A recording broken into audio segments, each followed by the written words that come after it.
everybody, welcome. It is a brand new episode of Pop Kannon. This is episode 76. We are your hosts. My name is Jordan. I'm Robert. And I'm Sarah. The fact of the matter is, we need to talk about Stranger Things Season 4. Volumes 1 and 2. Right now, we are going to dive headfirst. Spoilers are going to be abound. I just wanted to I wanted to just jump right into a spoiler, just like after you said that. Just like, all right. So when Eddie Munson died, all right. Initial thoughts on the season as a whole. I thought it was very engaging, gripping television with incredible performances, really impressive musical montages throughout. I really think this season brought it back to the roots of season 1, and in my opinion, it's the best season of television since that. So, Sarah, what did you think? Yeah, so overall, I definitely really enjoyed this season. Do have some criticisms. Obviously, nothing is perfect. But like kind of what you said, it really brought me back to what I loved in the first season of Stranger Things. It made, like, watching the entirety of season 4 made me want to go start back from the beginning. Everything just kind of like starting to like click together, and it really just set like an undercurrent for like all of the previous seasons. I think the acting was really good. I think there were a few scenes in particular, and I know people have been talking about them, critically in articles and stuff like that on social media. And, maybe it's like the maturity of the actors, because there was kind of a gap before this long-awaited season. But overall, I was really, really impressed, and was kind of a little bit sad that I like binged it so quickly, because then it was over. Well, that's the issue all the time. Yeah, exactly. How about you, Robert? So I'm not as warm to this season as it seems like either of you are. I liked it. I thought it was good. For me, there's so many things that I was just like, but why? That kind of outweigh it. I mean, there are awesome moments, awesome use of music, like you guys said. Some real transformative stuff happens to some of the characters. And I think that's what probably makes this season the most compelling, is getting a lot more depth out of some of them. But there's a few things that I just have like gripes with. But overall good. Like, I don't think it's a bad season of the show. Like, I'm not as upset about this season as I am the one that took that whole episode to devote to her sister that we never saw again. Including in this season where you would assume maybe possibly you'd see her because of the level of flashback that we're going for here. But no. Thankfully. Maybe they just want to forget about it too. Yeah. I think we all should. I think we should all take a beat and just appreciate that they took the time to do that in a previous season, and not this season. Yeah. Because I really felt that this season was paced really, really well. We could get into the runtime a little bit later, because of the length of some of these episodes felt like you were watching an Avengers film. Where significantly less stuff is happening than in an Avengers film. I still feel like this season was structured very well. It was strong. It felt like each episode raised the stakes enough to get you excited for the next one. Mm-hmm. I feel like the Duffer Brothers succeeded wildly with that this season.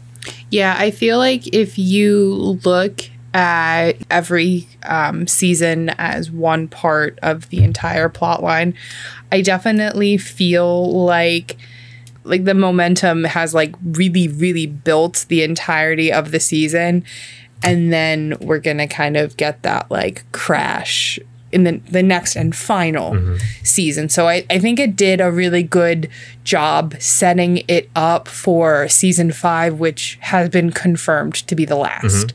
So I'm hoping that the next season kind of has that same momentum with a solid finish. I think that might be one of my bigger issues with it, is that this felt like a lot of rising action, and not that there wasn't any sort of, but everything seems like all of the stuff that's going to happen has been pushed, and this was all set up, and it kept feeling like that in every episode. And then when it had the break, I was like, okay, when we come back, it's gonna we're gonna start hammering some stuff home. And then that first episode of Volume 2 is all set up. That was like the biggest thing. After I watched it, I was like, dude, this was how long? It was like an hour and a half, the first one. Yeah. And something like that. We didn't have a thing yet. And I was just like, oh my God. So you said about the pacing of it. And I don't think that there was an issue with the pacing of it. I think that Stranger Things has always done, in groups, you have the characters and we go back and forth. But this season felt like there are probably too many groups to be following. And it felt like we never got, despite the runtime for all of these episodes, never got the full story with each group. We had to keep leaving to go to somebody else. It really frustrated me specifically when we left the group that was looking for and then looking after Eddie, right? We left them. We went to 2 other groups. We came back. Nothing had happened in their time frame yet. Like, nothing had changed, but we came back to them. And then it left off kind of similarly before we left them again. And I was like, why are we doing this? I think enough time had passed, but it wasn't as much as you were hoping. Yeah, I wanted to get to like the next of these episodes. They had more freedom to just be like, "Oh yeah, just leave that scene in. We're leaving everything in. We're not cutting anything." Yeah. So I understand the frustration, but then you also don't want to focus 20 minutes sitting here watching them do similar things. Right. It just I don't know. It just felt like we had to go to too many places because we had. And at some point, we had Lucas was in his own thing. And then we're going to fucking Russia.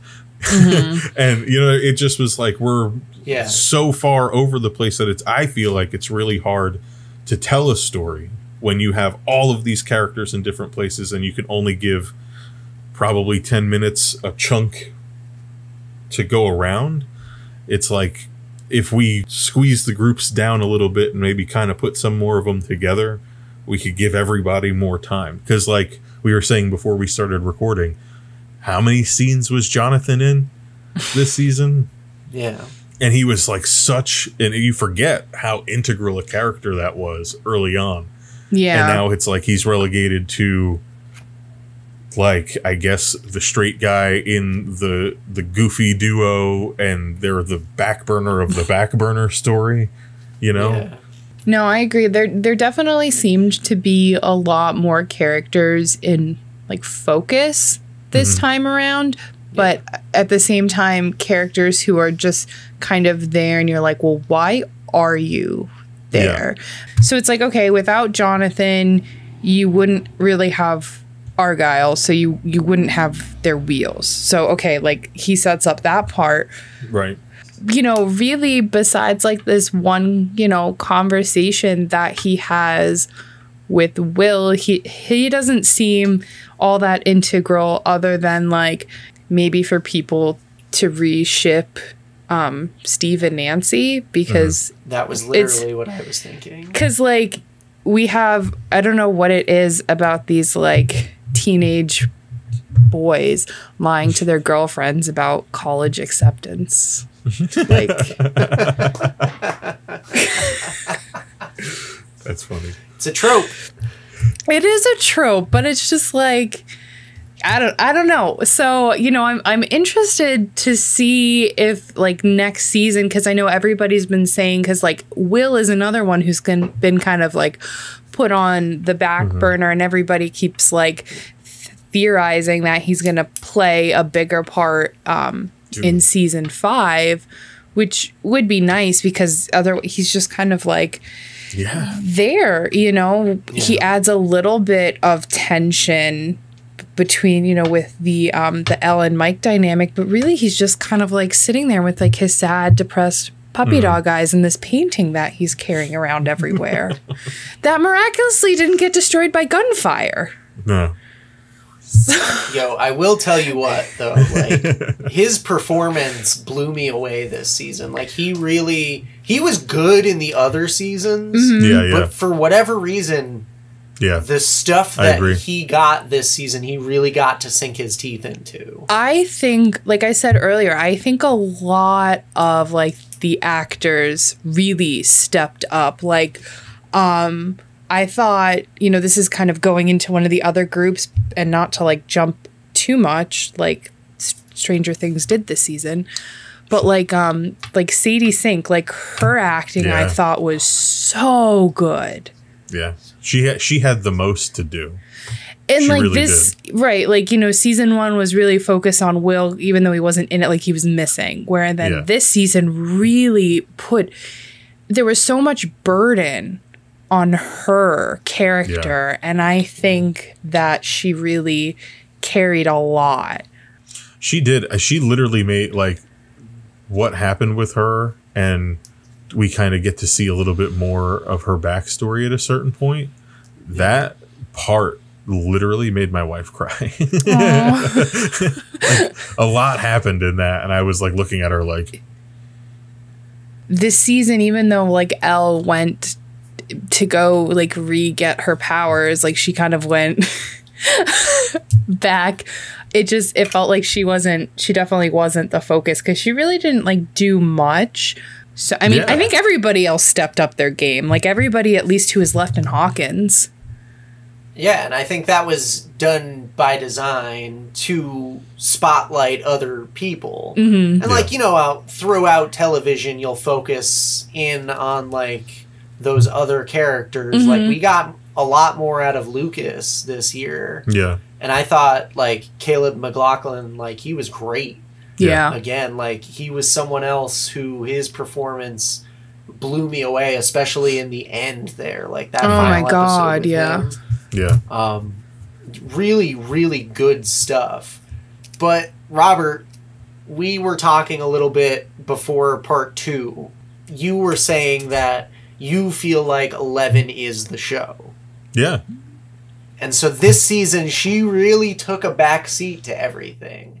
And to be completely honest, I couldn't care less about any of that stuff as it was going on. Upon reflection, I understand why they did it. With what was going on with her? And from like a narrative standpoint, like I get why they're doing that. Yeah. But as you're watching it, as an audience member, you're like, this is not what I want to see 11 doing. I don't want to see her walking around in a hospital gown with a shaved head. Like, I don't want to see any of that. And the fucking, the fucking CG to make her look like a child was horrendous. It was so odd. It looked wonky. The uncanny valley of that was just like, because it's clearly doctored. Like, that that's not a real person, but it looks so much like her. It was just... Yeah. It was weird. I didn't like any of that. I don't like 11 having to go get her groove back, like, the hard way. And how many fucking scenes is this show going to start off with your eyes opening, POV Brenner sitting there? Like, how many? It was so frustrating to have to do that again. Yeah. So frustrating. Like, I get having to tie her to number 1 or Henry or Vecna or whatever the fuck you want to call him. I get needing to tie her to that and all of that stuff. I just don't know if taking her out to the desert and making her have to sit there and listen to fucking Brenner talk about nothing again, like monologuing about fucking endless bullshit. It just sounded like bureaucratic nonsense. Like, I don't know what the fuck he's talking about, and I don't care. Yeah. I'm just so sick of seeing her in a fucking isolation tank by herself. I'm just like, oh my God, let this fucking kid act with the other kids. That's what made last season so special, was 11 blossoming as a human being. Yeah. And then we had to cut it all back again. And it was just like, it's the Superman thing. They kept calling her a superhero over and over again. And it seems like the only thing that anybody can do with Superman is to take his power away. And that's the only way that they can tell a story. As opposed to letting her exist with it and trying to figure it out that way. Yeah. No, absolutely. And it feels like the character regressed in so many ways. And it's just boring and repetitive watching the same thing. And it's like, we watched all of this in season 1. Dude, and then we had to rewatch that same fucking scene in the Rainbow Room play out how many times this season? Yeah. Over and over. And every time, like the first 3 times, like no new information is available. And then once we, like suddenly there's a little bit more and a little bit more and a little bit more. And it's like, did we need these episodes to be that long? Yeah, Were there things we could have taken away from? I feel like those, like there could have been a lot of stuff kind of cut out just to make it maybe a little bit more streamlined. I don't know, obviously, what their thought process was with that. Because it goes to my other complaint. We're having to cut away from characters that we like and need to see. The ones, that are more invested to go watch 11 learn how to do the things that we know that she's going to fucking know how to do. Like, it just seemed like such a punt.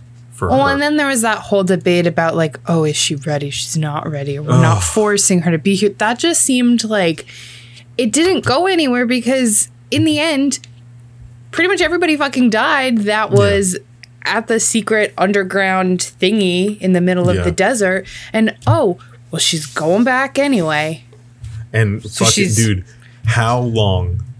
I think Brenner may have the longest on-screen death I've ever witnessed.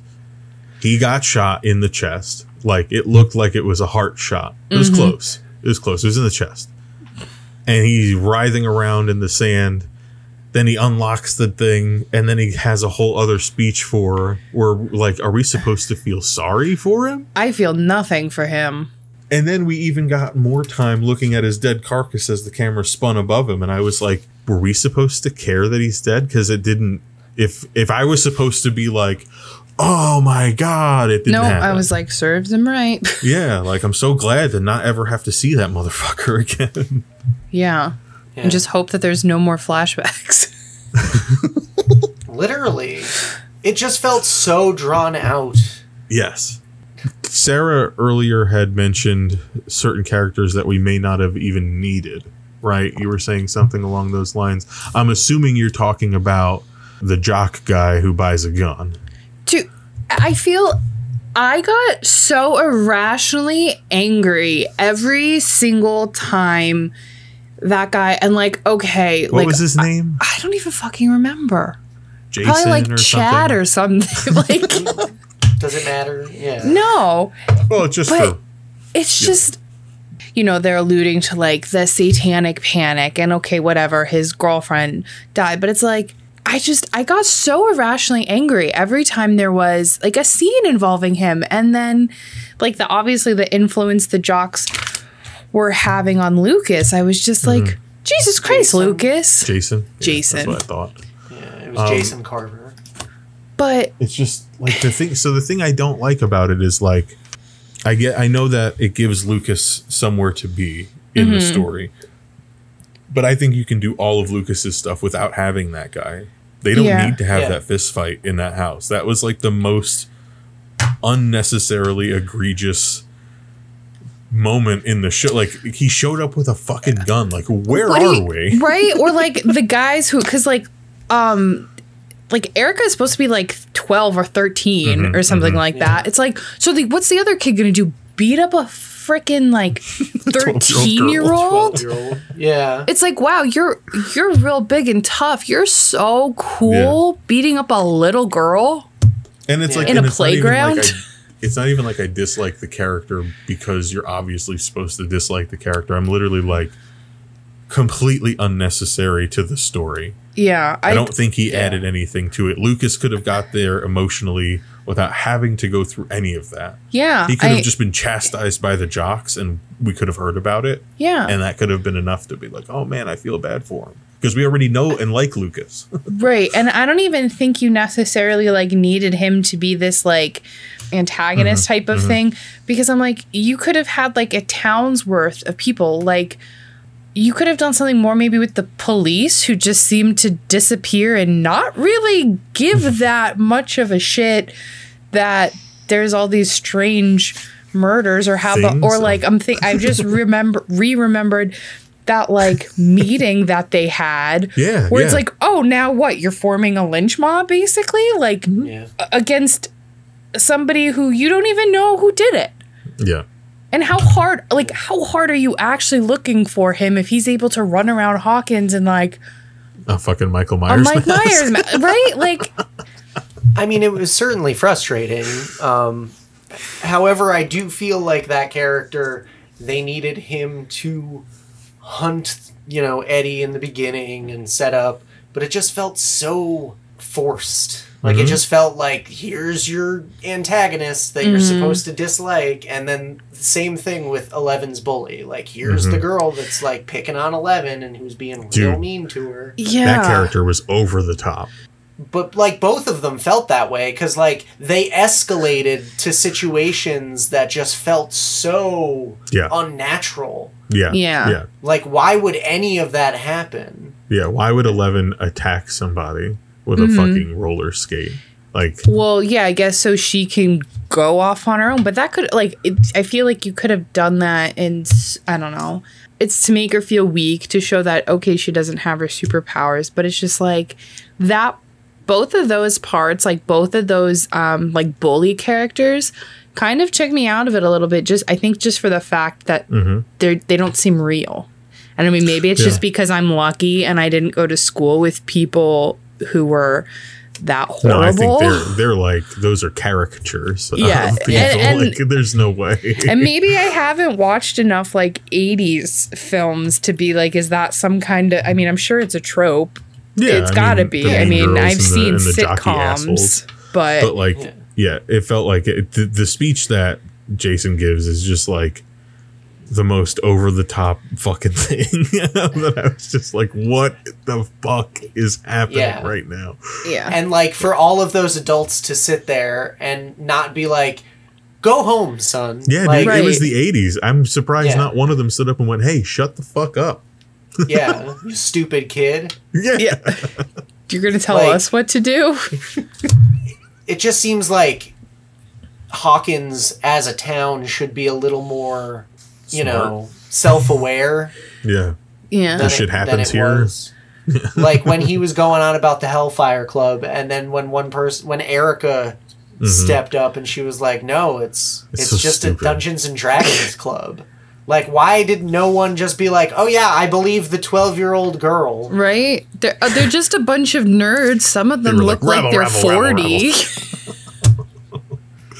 I don't know. It was weird. It was so weird. So, like, that stuff frustrated me. Yeah. Like, and that's the thing. It's like, if we had more time with, I don't know, the Vecna stuff, as weird as that sounds, like, the end of Volume 1, that last episode where Vecna's like explaining his whole story, and it's like that weird montage of him falling and all of that stuff. Really weird.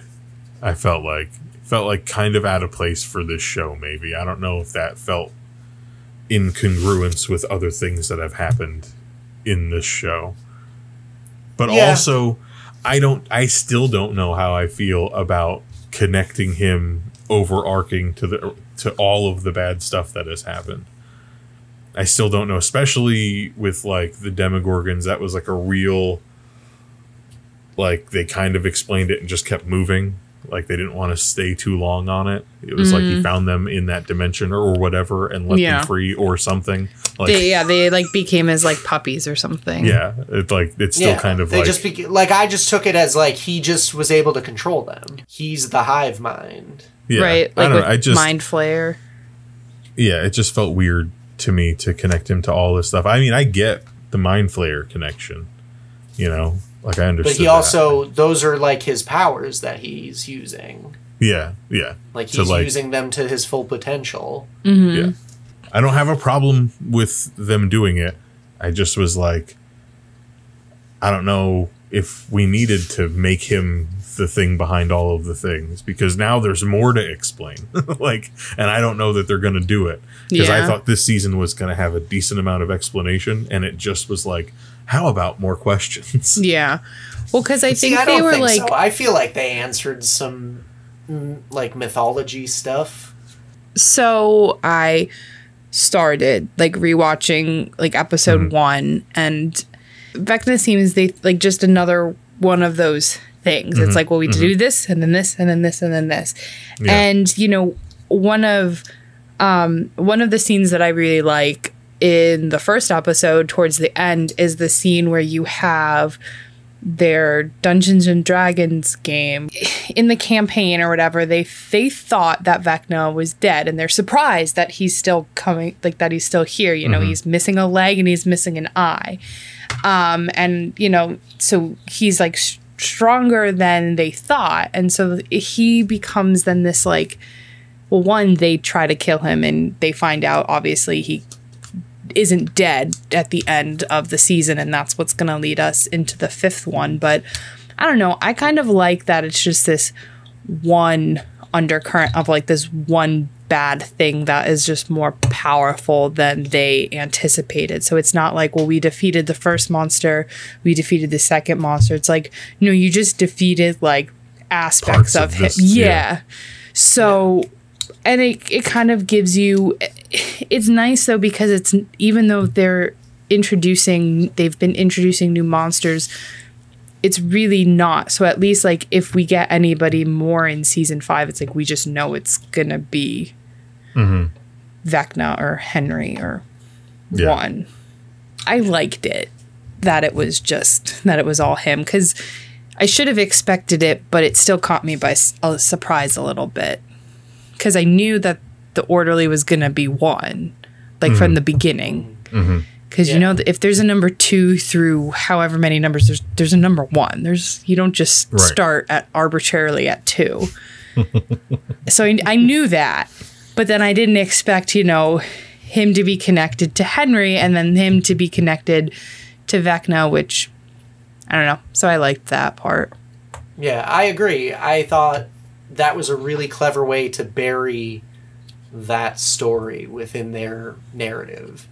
And the way that they slowly peeled those layers back at times felt very slow, but I think it was effective because it caught me by surprise. Like Sarah said, like having him be Henry, having him be one, but also having him be Vecna, like they're all the same person, and having him be the Mind Flayer, having him be the Demogorgons, like the Demodogs, like the Demobats, like it's all a hive mind with him at the helm.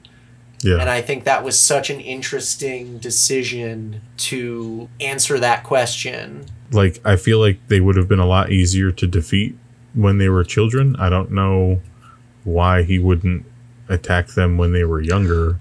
I'm going to assume that the reason like the Demogorgon came first is because he wasn't strong enough, and he's like, because he didn't have doors, because 11 kept closing all of the doors, and so that's why like and then even in this current season he was just going through people's like brains, or mind, their minds, like their consciousness or whatever.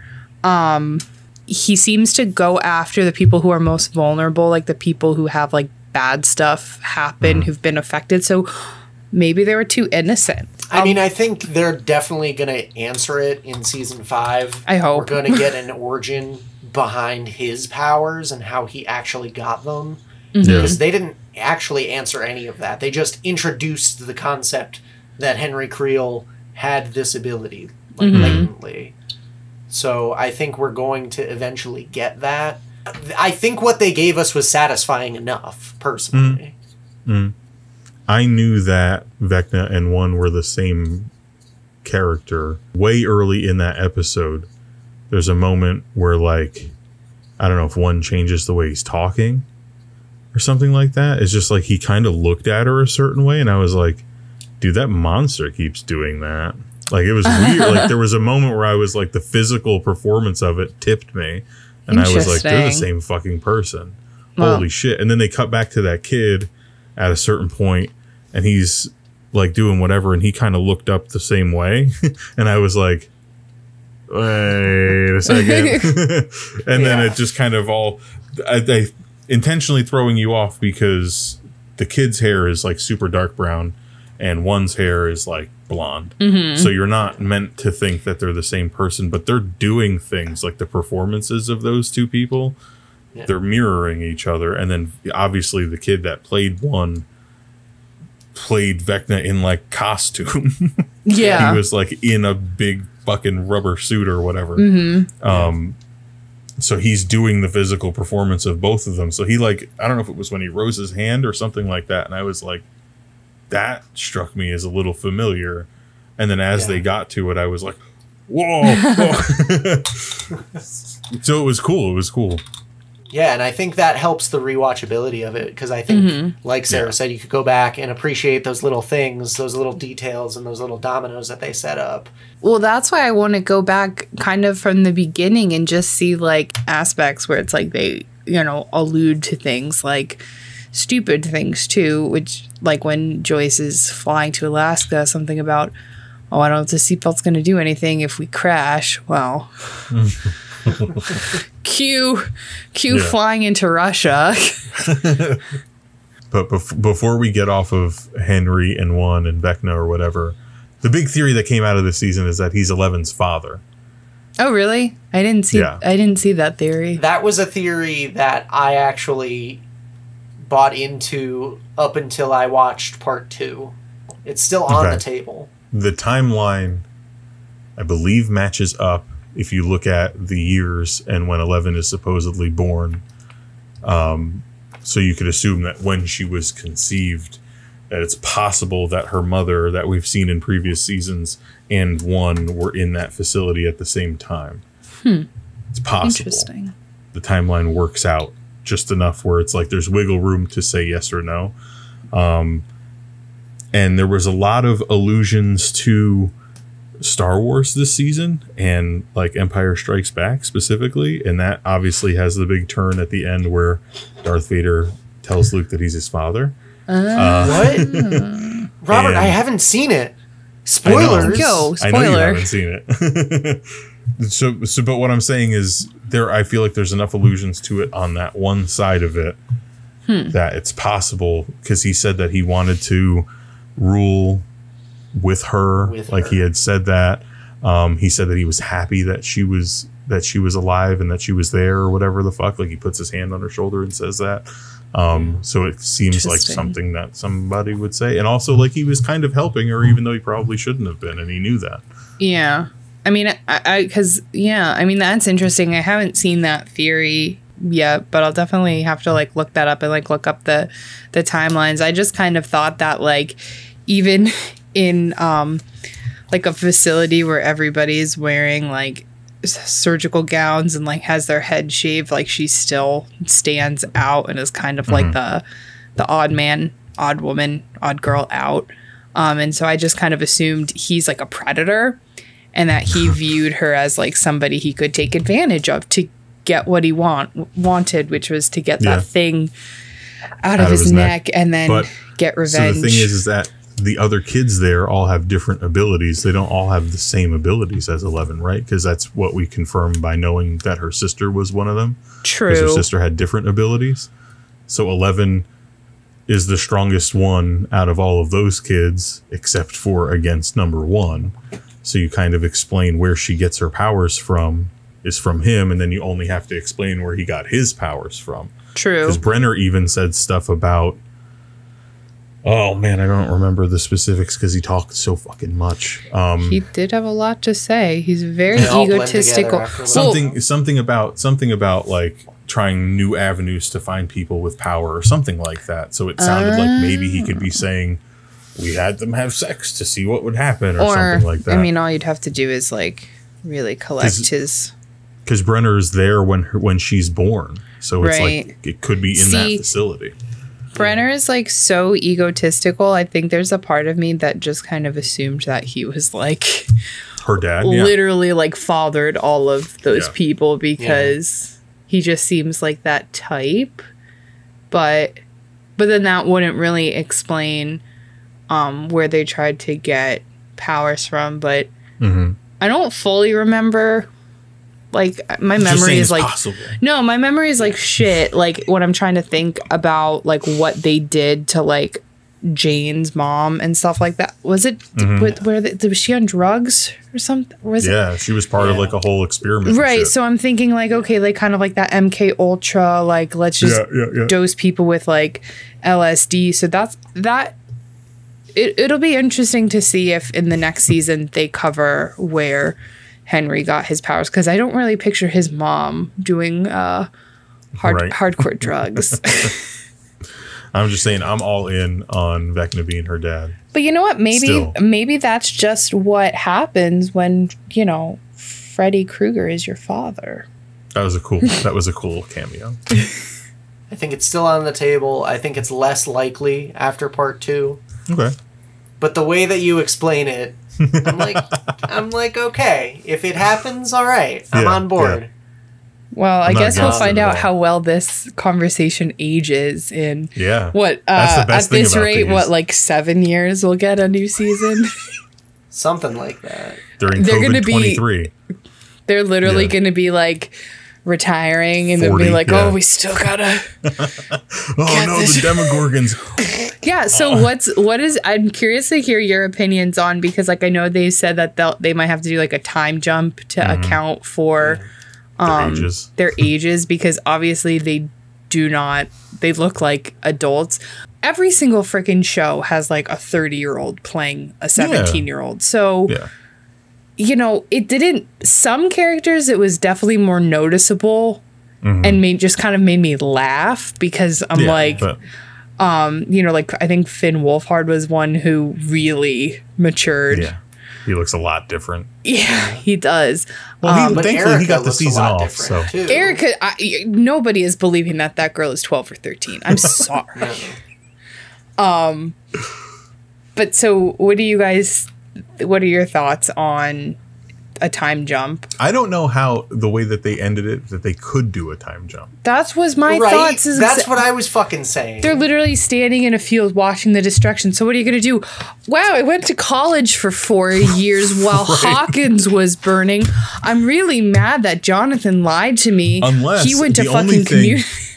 The only thing I could think of is that they filmed a first episode while they were doing this season, and maybe they didn't even know that they filmed the first episode.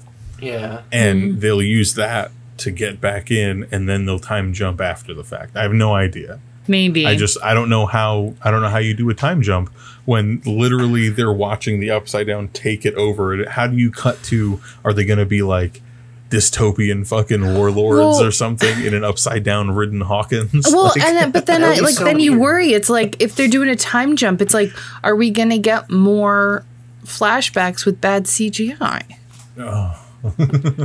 When we were kids, or you're gonna get a lot of like exposition through dialogue, which can be well done, but it's rarely well done. Remember that one time when all of that cool stuff happened and nobody was there to see? Or you're gonna get like that, or it's like the 80s style narration, like how it with like Eleven's just giving us the lowdown on what happened. Because then, what are we gonna be in the 90s?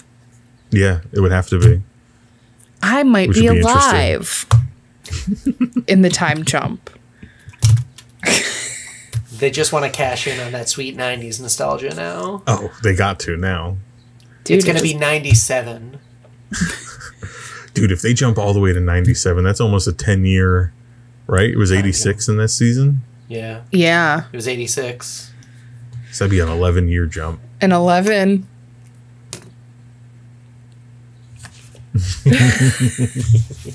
Kiss from a Rose. Yes. Expect it. I want a scene with Seal. That's my Vecna song, dog. With Demogorgons I don't know what my flying Vecna around. song is. That's my Vecna song, Seal, Kiss from a Rose. Okay, so let's talk about the fact that Kate Bush is like a millionaire. Good for her. Like Girl right now, power. specifically in 2022. That's called playing the long game. And I think that's just like a testament to. And she owns all her masters, dude. It's all her money. So it's literally all hers, which it's fucking bad. I'm so happy for her. I hope the Duffers do research and find another artist from the 90s that like didn't do the same thing. Like, what if OMC, the people that did How Bizarre, they own their masters, and that becomes the song of the next season? I just always try. That's like the most random song I could think of from the 90s because it's what genre? You know what I mean? Yeah. What genre? They left off in such a weird spot. Yeah. That's what I meant earlier about it felt like such an extended epilogue. Like they could have ended the season like 6 epilogues ago. It's like, okay, and then this happens. And I was like, okay, great, we're going to fade to black now. And then they were like, and then this happens. It's like, okay. And then they're setting up more stuff. It's like the Lord of the Rings, the last one. That's not something you want to compare it to. No, but I'm saying in the last one, it's like they had a thing and it's like, okay, it's over. And then it's like, it cuts to black. And then it's like, oh, no. Here's another scene. Cuts to black. Oh, no. Here's another scene. And then they're like, wait. Here's a whole nother. Now we are in the Shire and he's got kids and. That was the cold open. I think the last episode, basically the last 30 minutes are just wrap ups for different characters. That's basically what happens. It's like the story's over and we're just seeing them in different places now, kind of starting to move on, like for 30 minutes. And don't get me wrong, seeing Eleven and Hopper get together again was great, but fantastic. I watched a whole fucking season of television with extended length episodes and I got it in the last 10 minutes. Like, that's not fair, dude. Yeah. That's not fair. It's called false hope. At least he should have showed up. You wanted to watch 11 get a milkshake thrown on her, okay? That's what you wanted. I did. I wanted more of that. Nobody wanted that. No, but she was so cringy when she was talking about her dad was her hero, man. Yeah, that whole scene, I get that they want to make her feel awkward. They want to isolate her. They want her to think, because, she's, feels worthless because she doesn't have her powers. But it's that whole scene, the whole time. So upset. That it was so cringe though. And then it's why do you need to, maybe it's just because I accept the fact that I don't really have friends. I'm very open about it. But why would you take your this girl who hates you, who tries to embarrass you in front of class, and you're like, oh, yeah, Angela's one of my friends, you'll meet her. It's make somebody up. Yeah. Be like, oh yeah, I have a friend named Melissa, but she's off with her boyfriend in Canada. They did that with Rookie Dustin move. already. Gosh. Or being like, come on, 11. I didn't have social any cues. It's what I didn't like about it was 11 didn't even understand the assignment. I that's know. beyond, she just didn't even know what the fuck they were talking about. She heard the word hero, thought of her dad, and that was it. She didn't ask for help. I mean, she has very little one-on-one with her. actual education. That's true. She grew up in a sterile environment, and then, she went to maybe a little bit of schooling in Hawkins, but it's she skipped a lot of grades. She doesn't have the best comprehension of the English language and stringing together grammatically correct sentences. And I mean, but fucking Google somebody. They can't Google. It's the 80s. Oh, I had this thought though. I was could you imagine? I was trying to picture what would happen if this was set in a different time. And I'm just Eddie would have whipped out his phone and been what the fuck is going on with Chrissy? Everybody would have been guys, paranormal investigators. We'd get fucking Zach Baggins in the frickin' trailer. Dude, did you see Eddie Munson? He's on Instagram Live right now. That girl's dead, bro. People would have security cameras being it wasn't me. But all right, let's leave Hawkins and go to Mother Russia, right? Do we have Should we talk about Mother Russia? Yeah. Yeah. What the fuck, bro? What the fuck? It was important. I think important things happened. Maybe I just feel the Russia scenes were a bit draining. I mean, obviously nobody Yeah. wants to be in a Russian prison camp. We had to go through some weird, like, turncoat traitor situation and a failed escape attempt and, like, where are What the are we children? watching? Don't get me wrong, it was great. I liked it. I liked all of it. I felt like it took a little long to get that story really going. Yeah. And it didn't need to take that long. It didn't need to take that long. No. But It once didn't need it to take started moving, it was moving. And they could have really reshuffled a lot of those scenes, bumped them earlier, took some of the stuff that we didn't need with 11 out. Yeah. But I digress. Yeah, and I like Hopper. Like, dude, did he need to remain alive? Probably not. I'm glad that he did because, you know, 11 needs him. Like, you know, you can't take everything away from this poor child. But there were parts where it just kind of was like rolling my eyes a little bit. And we get to the end, and we're doing the same bit as the beginning, and it was like, are you serious? And again, it was one where we cut away from Yuri has this weird machine that we could fly in. Is he gonna help us? Like, how many episodes ago did we do this?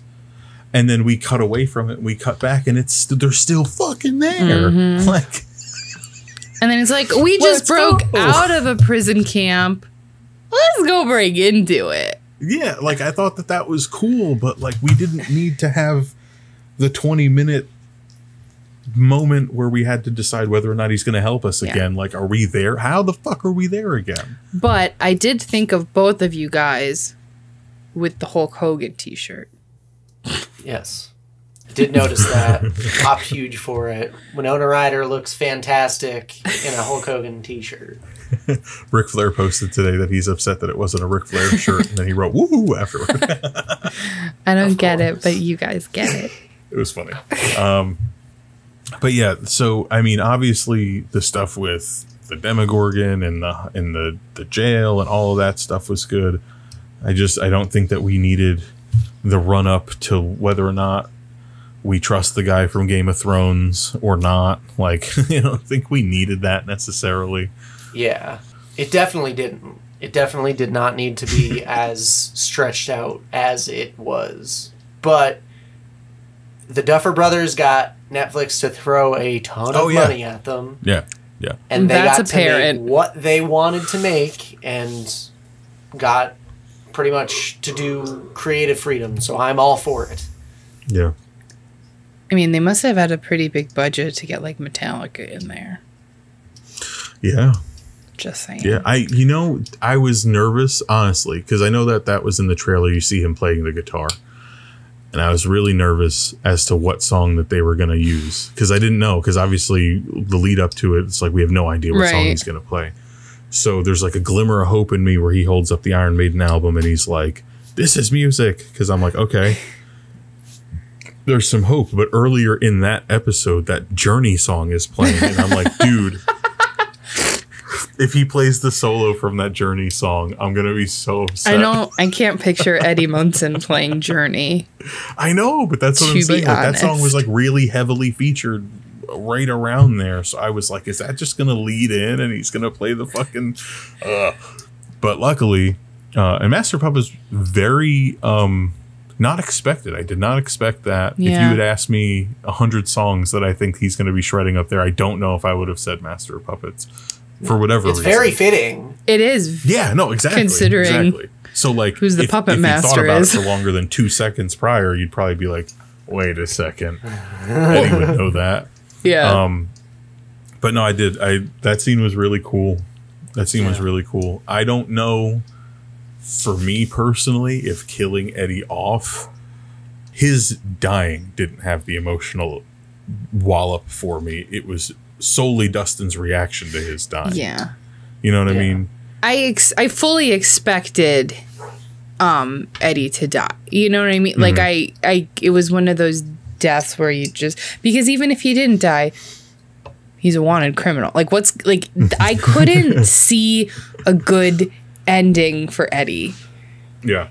And I loved his character. I think he was great. I think he brought a lot of energy to the scenes. It's probably a testament to what's his face, Joseph Quinn, his acting. But I just knew him and his hair were gonna go. I mean, it didn't matter to me necessarily that he died. Beforehand, I was very like, oh, well, this is just a character they introduced in the beginning of the season and not going to get too attached, whatever. But he really won me over by the end of it. And like you said, seeing Dustin's reaction to it was more than enough. But I really think like I warmed up to that character, especially when he was interacting with the others. Once he started interacting with them, like him and Steve, they had great comedic timing throughout like all of their exchanges. And then even seeing him with Dustin, like great chemistry between those two actors. So I don't know. I think the character of Eddie Munson was like very important this season. Despite being a wanted criminal. Well, and then that's the thing. It's like we see him in all these scenes and we think he's great. We see he's a genuine person. He seems like a really great friend. I think he definitely goes through, you know, a process. But it's like he is so like ostracized by the community because they all think that he's like a serial killer. He's leading a cult. And he's leading a freaking devil-worshipping cult. Whatever. But, you know, and it's, I don't know, I think that just made him even more sympathetic. And, you know, especially like cutting to the end of the season with Dustin, like talking to Eddie's uncle. Just freaking just wrenches. I thought personally, like my own personal opinion on it was that Steve was going to die. And I thought that would have had much larger ramifications for the characters moving forward into the 5th season. And then you have Eddie there to pick up the mantle. He knew Steve. He kind of saw how they interacted. He kind of picks that up and does it his own way, but like would move forward with the group from there. And they'd all have the memory of Steve and like would then be avenging Steve by fighting Vecna together or something like that. Like, that's where I honestly thought it was going. And then Eddie died, and I was like, oh, all right. Well, Steve didn't die from similar injuries. I mean, they chewed on him for a long fucking time. Like, don't get me wrong. There were a lot more of them, too. So I was just like, I don't know. I thought it would have been way more effective if Steve died. It would have been interesting, though, to see the ramifications of Steve's demise, because that would have, like, I'd be really curious to see how that specifically affected Nancy. And then it would have affected Dustin, because they've had years to connect this bond, and then, like, in Robin. So, I mean, I do think that Steve's death would have had much larger ramifications for more all of them characters, and then it wouldn't be, you know, the death of a cult murderer. It would be death of the like hero. Well, especially because even if the town doesn't know all that he did to fight crime, you know, he was a football guy, and you know, everybody loves their football people. I don't agree with that. Really? I think Steve dying would have completely undercut the whole Max thing.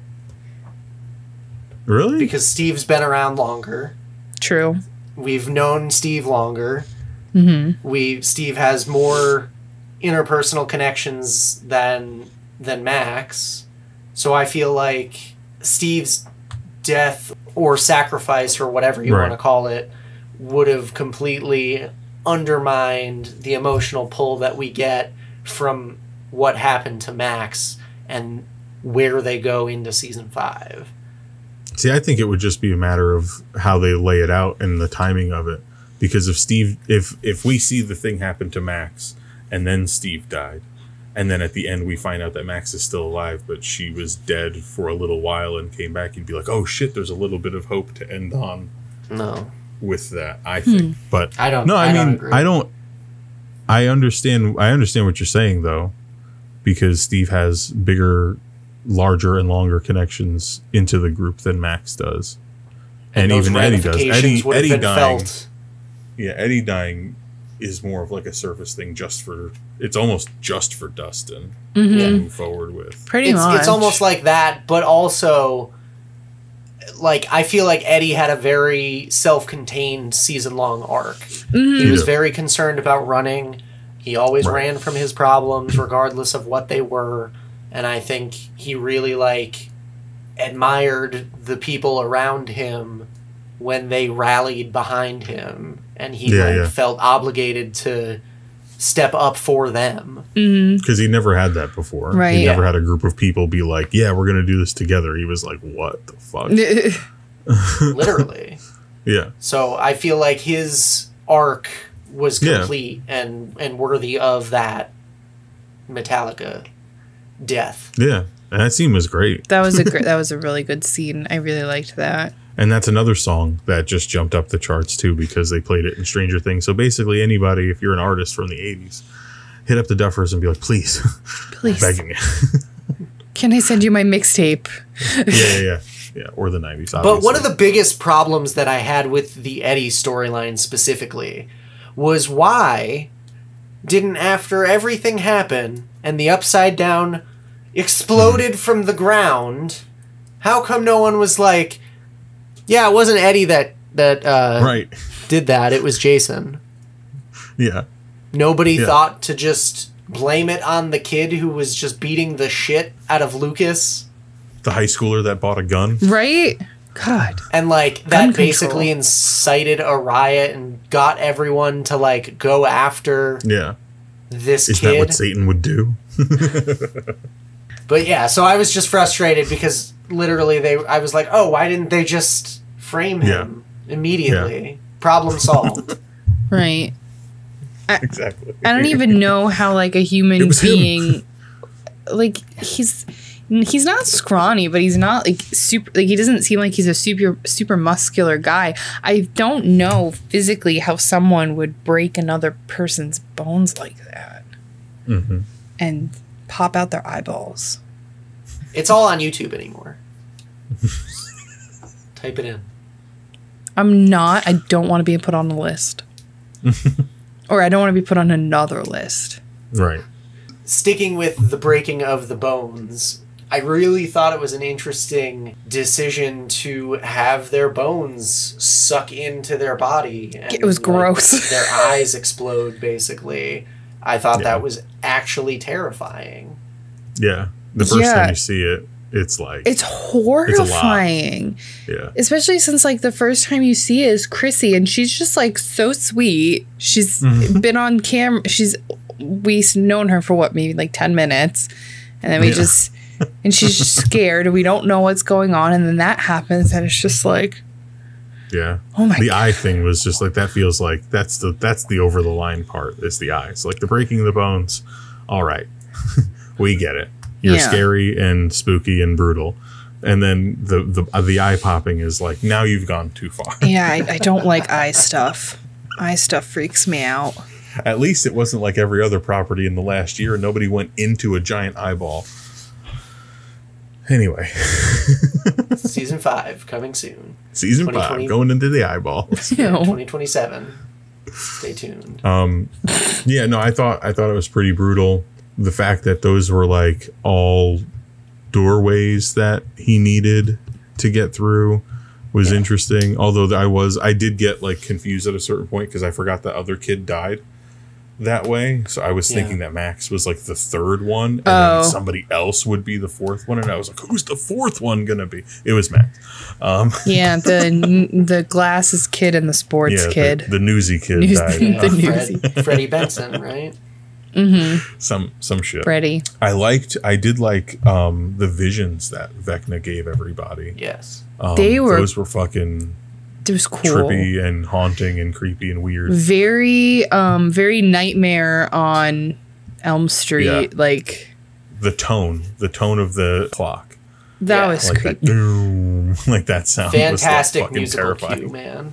Never gonna hear a clock, a grandfather clock the same way. And I loved seeing the grandfather clocks. I guess the only thing is like there was one in the Creel house. Yeah, that was like the clock. Connection to it. Okay. Yeah. I watched a video of some other like super prolific YouTubers explaining their thought process behind where the upside down is and where our existence is and where all of this other stuff lied, and it was like layers of realities and shit like that. It made a lot of sense. Yeah, it's a good one. I'm not going to get into that, but yeah, it was cool, and I think that that's probably the most plausible way to explain it, was that using those doorways broke the fabric between the realities, and that's that.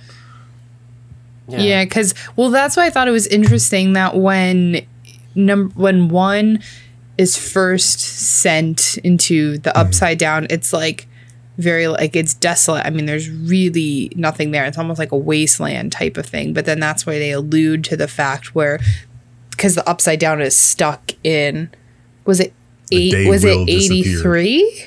Yeah. Is that the year? So I thought that was super interesting. And then it's like, it's, only Hawkins. So I don't know then I'm just trying to figure out if my house is in the upside down. But it's just a different plane of reality. That's all. Yeah. So yes, your house would be, because it's a carbon copy. It's a carbon copy. From I still don't fully understand why it's stuck on the exact day that Will disappeared. Yeah. I know that they explained it. I've watched 3 videos explaining it, and I'm still just like, because that's when 11. She broke something. The first door. Yeah, but I don't understand why it's like. I don't know why it's like carbon copy that moment and that's it. I don't. I guess you could say because time moves differently. My basic understanding of it through that video, I think, if I'm quoting them correctly, is when you see 11 in that void. Mm-hmm. One was sent to a similar void, and that's where he built the upside down. But he was sent to a different plane of existence, but he's able to access that area. Yeah. He's able to also do the void thing like 11, and that is where he built the upside down as a bridge from where he was to Hawkins. So he built this city on rock and roll? Yes, that's an 80s reference. We can move on. Okay. I'm still just as confused, but I digress. Yeah. We can all talk about it in the comments and stuff. You know what? Comment. Tell me how wrong I am. Please mansplain to me. Ooh, I like it. Yes. She's inviting it. So somebody's going to be like, well, I didn't mean to. Well, actually. So what was happening was, I wasn't in the room when they were talking about it, but yes. Let's talk about Max and Kate Bush and using the music to keep her away from Vecna. That whole scene in what episode was that? 7? Where she floated up in the cemetery. Mm-hmm. That stood out to me, and that is probably one of the best scenes of this entire series. Yeah. Yeah. The moment everyone's panicking, Steve is friggin' yelling at Dustin like he's screaming because they're just kids. They don't know what to do. They have no idea. Right. Yeah. I mean, they're all kids. There's really no I think actual that scene adults. is fantastic.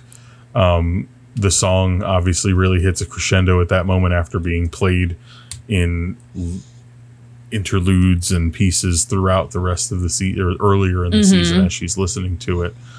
Weird though, I don't know that, honest to God, I don't know that I ever heard that song before this season of the show. I never heard her version, the original version. Okay. I only had ever heard the Placebo cover.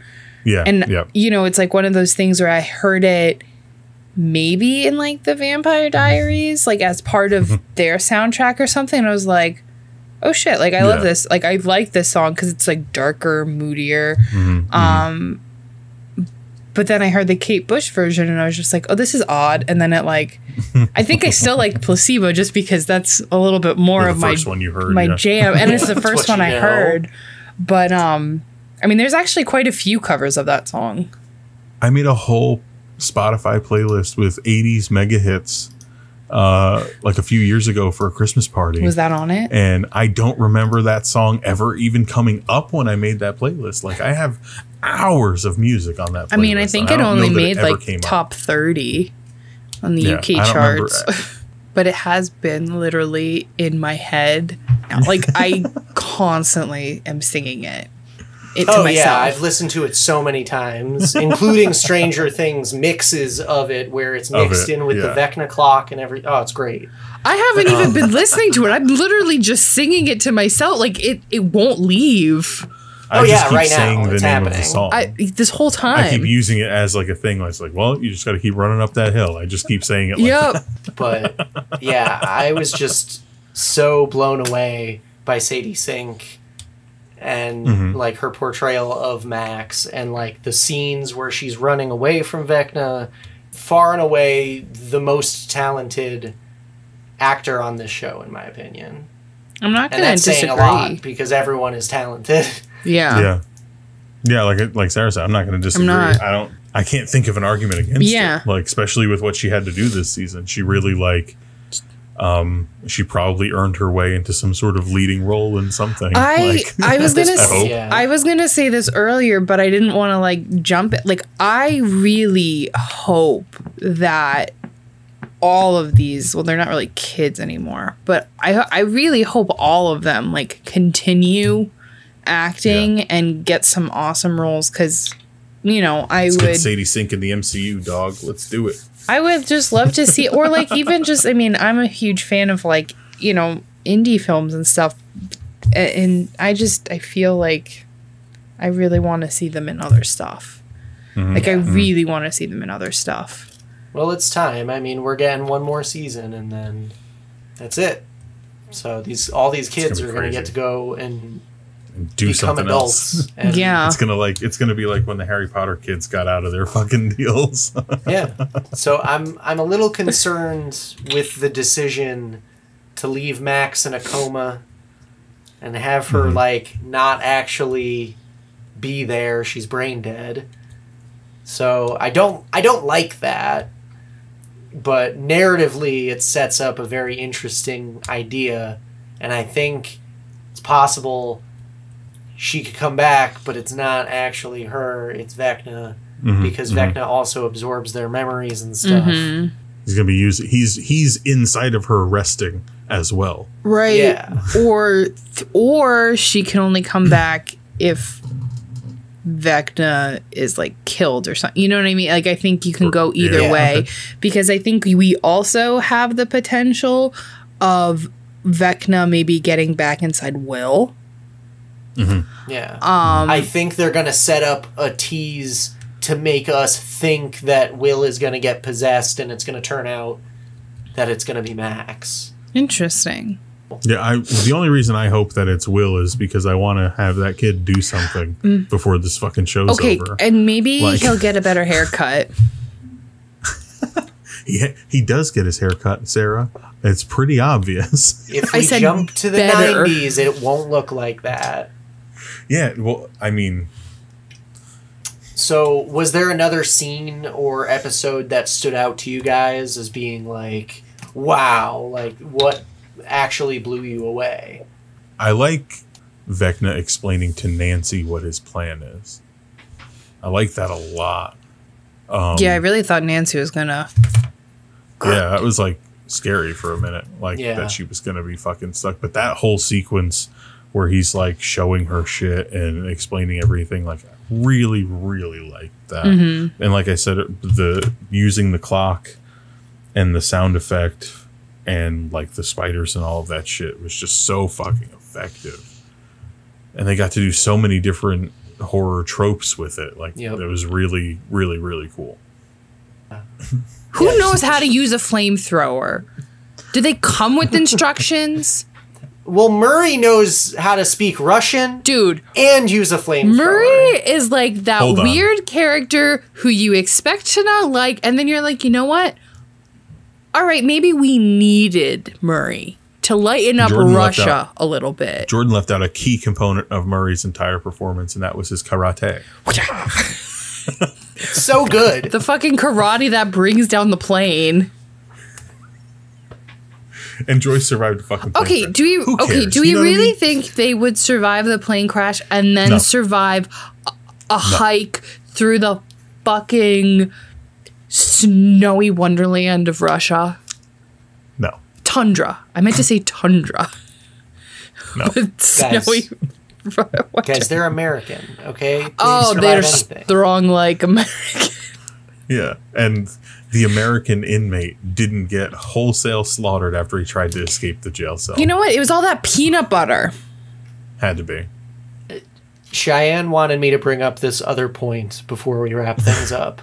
Okay. When Steve, Nancy, and Robin were infiltrating the house within the Upside Down, trying to get to Vecna. I would have never And Steve made it. lights and throws the first Molotov cocktail, Yeah. and Vecna is on fire, and he's still walking towards them. He's running up We that took hill. the time for Robin to light the cloth at the end of the Yeah. bottle When and then throw it. When she could have just thrown it because he's already on fire. He's a big match.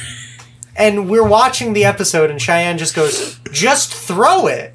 And I just She's nervous. burst out laughing because why wouldn't you? Because that's not what you Like, do of with all the the things Molotov that we could've cocktail, cut. Jordan. You light it on There's a- fire and then throw. There's a general wind. I'm sorry. There's a wind inside this abandoned building underneath, in the other dimension. Can you guys make a wall for me? Actually, You got a light? throw it. Yeah, no, that's a good point. Yeah, that is a good So point. this season was, I feel like, riddled with little things like that. Yeah. But at the end of the day, it's still one of the best seasons of this show, and I really liked it. I can't wait to eventually watch it again when I watch the whole show again. But Yeah. I'm not going to do it before then.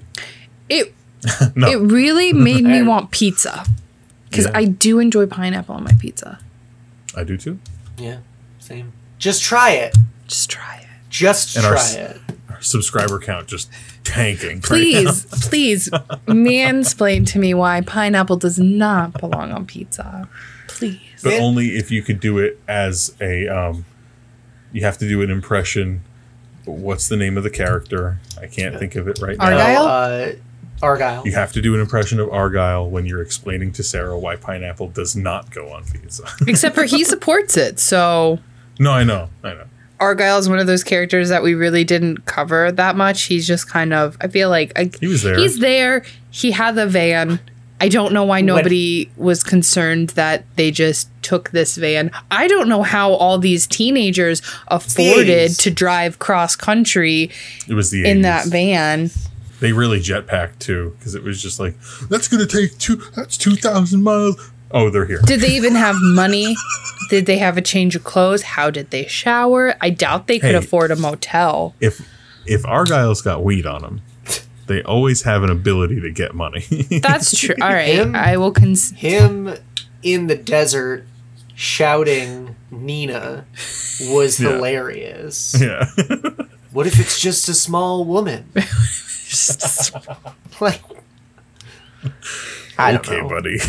he was funny. Some of the jokes were kind of like a little corny. I but almost want to say thank God for him, because the scenes with the traveling would have been otherwise absolutely abysmal. yeah, I agree. And completely dour and so sad. So he was had he not been there. and like he was this break because one, he's just like a goofy stoner guy who is just him. His name is Argyle. Like he's named after a textile pattern. Like but he breaks it up because he doesn't even meet 11 until a little bit into their journey or towards the end of their journey, and he just goes along with it. He's like, yeah, all right, like whatever.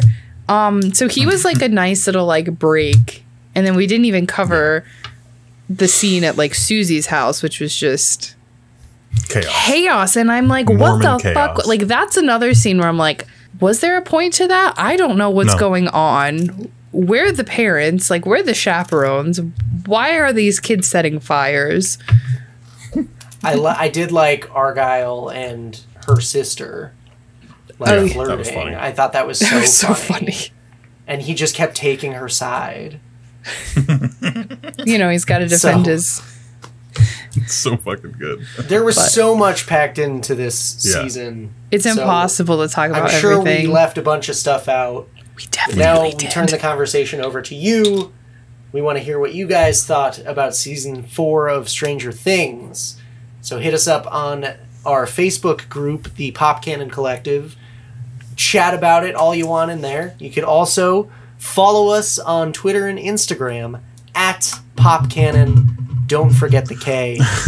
But you could also follow us, subscribe to us on YouTube and or your favorite podcasting platform. There's a whole bunch of them. The Apple Play Store. The Apple Play Store. That's not a thing. The Google Play Store. Apple Podcasts. Spotify, etc. et al. Or YouTube. Just search Pop Kannon with a K. If that is not enough for you, and you really need to drive the mansplaining home, DM me directly. If you want to slide into our DMs, you can follow us individually. I am on Instagram at Sarah Ann Dippity.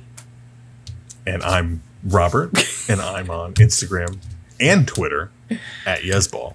And I am Jordan. You can find me on Instagram and Twitter at JL24FPS. So thank you for watching and or listening. We will see you on the very next episode. And until then, we'll see you in the Upside Down. Oh, shit.